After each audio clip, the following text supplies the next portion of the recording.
Going to lead us off with something that I wrote about her. The first thing that I ever heard from my future colleagues when I arrived at East Lansing on a cold morning on a march to visit is that if I ever had a question or a concern, that you, Marge Barkman, this person right here in the front, you were the first person that I should talk to. Everyone told me that if you ever told me to do anything, that it goes to the top of my list. You, just do it. Get an email, do it. You were the first person that I saw in the department, and you greeted me with a smile. Often reserved for family, and, well, often a much-needed cup of coffee because I was tired. I'll never forget that, and what is even more impressive is that you do this for every student. You treat them all this way. I find your demeanor, the special care that you take in interacting with each student, and your unrivaled way of showing that care and confidence and kindness to be incredibly inspiring, personally. It emanates from you at all times. It's true.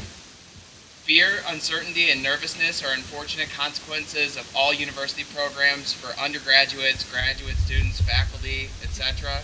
So much is unknown, and because our egos are involved, small failures can feel like crushing defeats that in the academic world. That's why we're so lucky to have you at Michigan State. You're always there to make us sure that we stay on the right path, pick us up when we fall, and do great and greet us with a smile. It takes a really special person to become Ron Tamburini's best friend.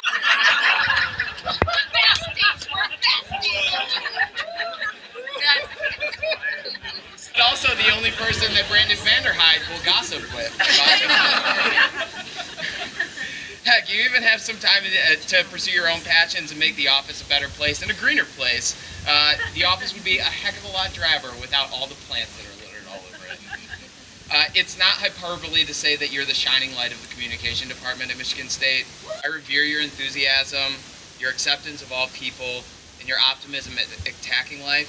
And on behalf of all past, present, and future members of our department, many of them are out here, I just wanted to say congratulations for just being you and being here. Thanks for being Marge Barkman. Thank you.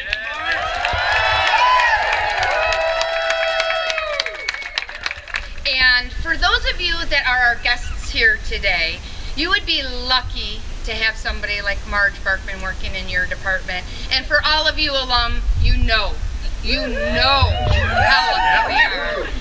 A ditto to everything that was just said.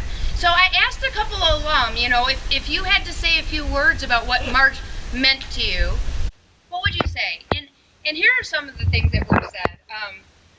One alum, who may also be on the faculty, I don't know, also mentioned that, from our cohort, there's a lot of people that might not have graduated if it wasn't for Marge, right?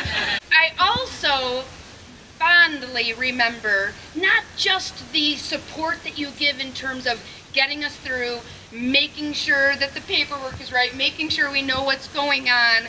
Back in the day, making sure we knew how to actually submit a dissertation. But the emotional support. And it wasn't just the emotional support for the doctoral work. It was personal stuff sometimes. It was breakups. It was engagements. It was, I'm having a baby. It was everybody couldn't wait to tell Marge when those most important events happened to them. And she was thrilled to hear it. And if you ever go back, and I know many, if not all of you have, to visit, she's one that going, oh my gosh, I'm so excited to see you, right?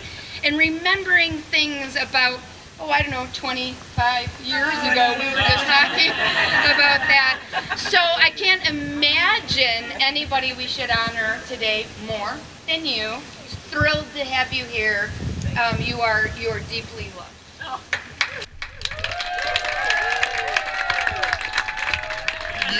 For years, when I came to NCA, first thing I'd do is I'd find the new grads, and I'd ask them, how's the new job? There was one common comment that you get from everybody, which was, the staff's not as good. Yeah, I've been at other places too. When I came back to MSU in when I came back and I was directing the graduate program, I was told that I should come in the office and meet my new secretary. And I said, well, okay, who is she? And I said, Marge Barkman. So I get there and I see her and I say, "That's not Marge Barkman. No, it's not. That's little Margie Draper." Because all through graduate school, Jerry Miller would drag us to the damn Kellogg Center for the worst lunch that you could eat every day. And when we came in, this wait staff would draw straws. Whoever got the short straw had to wait on us, and Marge got the short straw. And we were obnoxious and bad tippers. And Marge would wait on us. That was little Margie Draper. I couldn't believe it. This was now my secretary. The alums, yeah, they have one slant on it. From being a faculty member, especially from directing the graduate program, I had some other slants on it. There were a lot of things that she did, including getting 2 graduate student emeritus through with their PhDs. 2 different people who had been in the graduate program for more than 20 years. She actually wheedled the administration to actually be able to get them through. I don't know how. I just stood away from it and let her go. There were the plants. She's the only person that can make an African violet live. She's the only person who can start an avocado tree. There's all that. And the other thing, the last thing that I'll mention that I really loved about Marge is that from the faculty standpoint, the relationship with graduate students is sometimes adversarial. And so she wrote herd on them, and I appreciate that. There was one particular graduate student who I'm sure would prefer, well, he probably would prefer to remain nameless, but in case I'm wrong, it was Paul. And Paul had a really obnoxious habit. You would come up to Marge's desk, and he'd look at sensitive papers about other people on her desk. And he can read upside down. Oh, yeah. Really fast upside down. I don't know how. Really fast, yeah. He doesn't read too well upside right side. One day he comes in wearing a hoodie, and he's leaning over like that, and Marge still has a typewriter back in these days. He leans over and his, what do you call them? Drawstrings. Yeah, drawstrings of his hoodie fall into the platinum of the typewriter. At which point Marge springs out. I never saw her move this fast.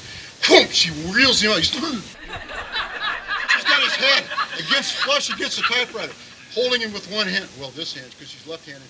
One hand. I told you not to do that, Paul. He never did again? Never. Well, he went home and he took all the drawstrings out of his hoodie. But, so she protected our interests, too.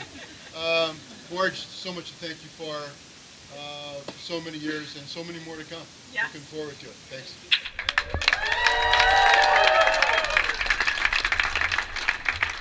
On behalf of all the alums and all the students and the staff and all the faculty, Department of Communication awards its first ever Distinguished Staff Award.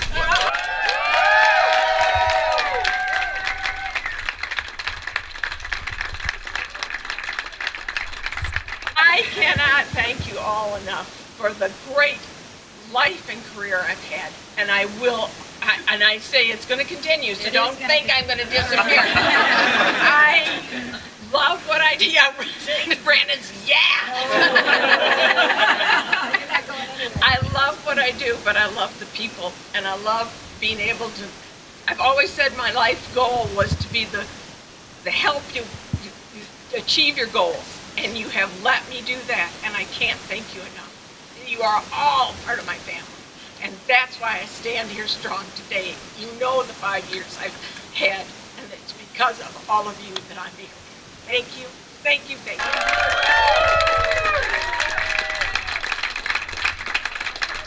I can't thank everyone enough for what award means to me. I know that they think that I gave to them, but they gave me so much, and my career has been so blessed, and I can't say enough, and I look forward to the future with this department and this university. It's just amazing, and go green.